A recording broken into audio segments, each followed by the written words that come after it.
Com reaccionen els visitants quan arriben i veuen la Sagrada Família? Quan surten del metro és un espectacle. Si et poses al costat de la boca de metro i mires la gent que surt, veuràs que tenen com un xoc. És molt bonic veure-ho i aquella frescor, no?, amb la que descobreixen aquesta mole immensa que no s'imaginen que estarà al mig d'un carrer, no? Perquè, clar, vas a Notre Dame i hi ha com unes esplanades al voltant. Arribes aquí i te la trobes que surt supervertical, 172 metres i mig, i dius, no pot ser, no?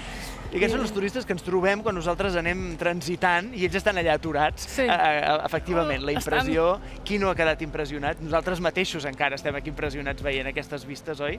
Com són aquests turistes? Quin perfil tenen els turistes que venen a veure la Sagrada Família de Barcelona? Ara la major part de turistes que venen són americans. Hi ha hagut un canvi, no?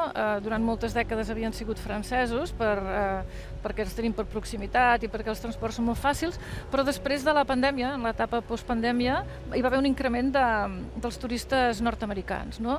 I estan per sobre dels turistes locals, per sobre dels turistes espanyols. A més que turistes podríem dir visitants, perquè els turistes hi ha com una connotació de gent que està poc interessada i els clients americans que passegem són gent molt interessada, molt formada i que s'ha preparat la visita, que ha vist molts documentals, que si està en un creuer ha anat als xats que fan els creuers per preparar les visites. O sigui que és una gent que dona molt agraïda d'hostatjar perquè realment venen a estimar el que venen a veure. Gràcies, Tate.